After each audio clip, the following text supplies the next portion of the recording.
What's going on YouTube? Today's video is going to be on doing a stop shot. As you can see, I set up the object ball and a cue ball. I put the object ball on the first diamond on the short rail and the first diamond on the long rail, and the cue ball on the second diamond on the long rail and the second diamond on the short rail. As you can see, the object ball and the cue ball is perfectly in line to the pocket. The biggest thing with a stop shot, the cue ball has to be in a sliding motion with no rotation, and 100% of its energy will be transferred to the object ball and pocketing the object ball. If you have a slight angle on your cue ball and object ball, this is an exaggeration, where you actually hit it a little bit to the left, like from my previous video, you will see a cue ball slide to the left. If you hit it a little bit to the right, you'll see it slide to the right, and so on. If you have top, of course it will follow. The reason why I think that this is the most important shot, because in a straight shot, and especially making that cue ball stop on a dime, you have to know exactly where to hit the cue ball and where exactly center ball is on the object ball to make sure it gets 100% of transfer of energy to pocket the object ball and making that cue ball stop on a dime. I set up this training aid, as you can see over here, to show you where I like to strike the cue ball. You don't hit exactly center on the cue ball itself. I'll actually hit a little bit below it, almost one tip below, to hit the center of that cue ball. And if you actually hit a little bit softer on the cue ball, you have to hit a little bit lower on the cue ball itself to get that sliding motion.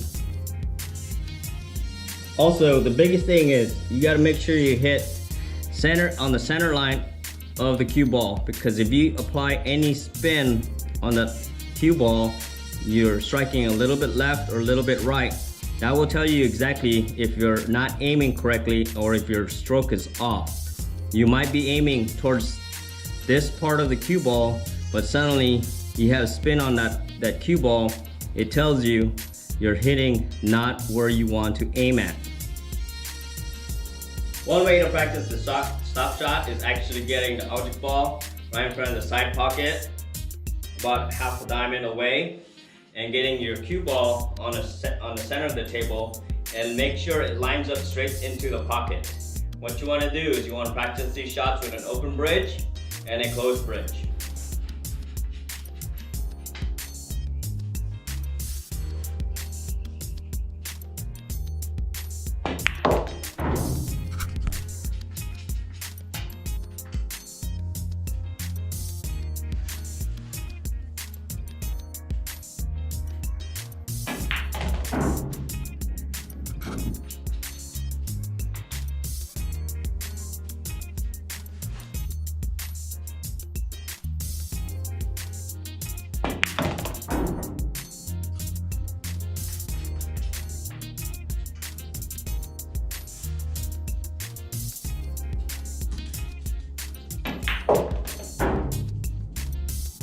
Once you get comfortable on doing those stop shots on the side pockets, go ahead and try to do the stop shot where your object ball will be on the center on the table.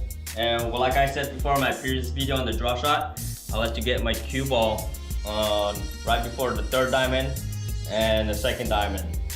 And then once you get comfortable with that, you'll progress to the next diamond. And then once you get comfortable with that, you'll get to your, what I call the last diamond is on the second diamond on the long rail and the first diamond on the short rail. The biggest thing on doing these stop shots is making sure the cue ball and the object ball is perfectly lined up straight, and it lines up straight to the pocket. Doing this drill will help you improve your stroke and your aim. Because the biggest thing is when you're actually doing these shots, you're lining up as straight as possible from the cue ball to the object ball, and making sure that you're not applying any spin on the cue ball. I remember when I was playing billiards and getting instructions with my instructor in Korea, I remember when we did the pattern and I told him I was gonna do a stop shot and the cue ball accidentally rolled. He actually got really mad at me because he told me, if you're gonna do a stop shot, make sure that cue ball stops. It's very important to do a stop shot because we all know in billiards, everything is measured in millimeters.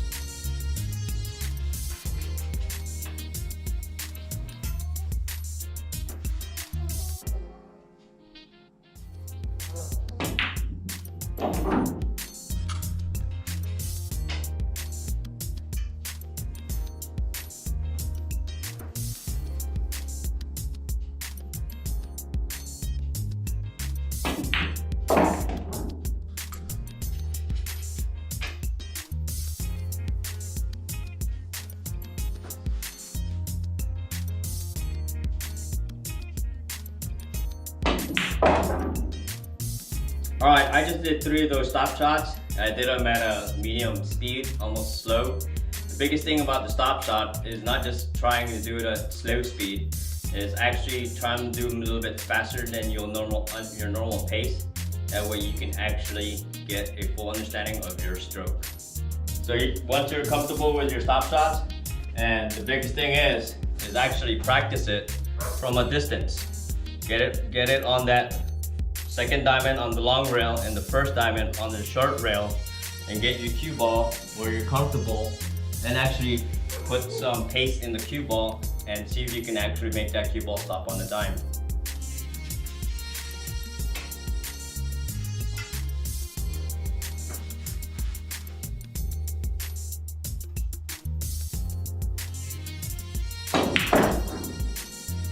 As you can see on this last shot I did with a little bit of authority, you can see where if I place the object ball and where that cue ball stopped, it pretty much is in line back where it was before. So practice this shot because I think these shots are very important, and you will see how hard it is to actually make that cue ball stop on a dime. As you can see, I did some of these stop shots and I explained why it is very important to do these stop shots.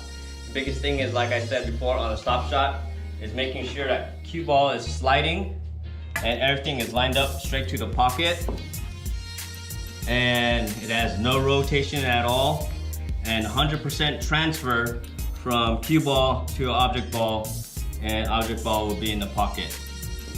I hope this video was informative, and my next video is going to be on a force follow.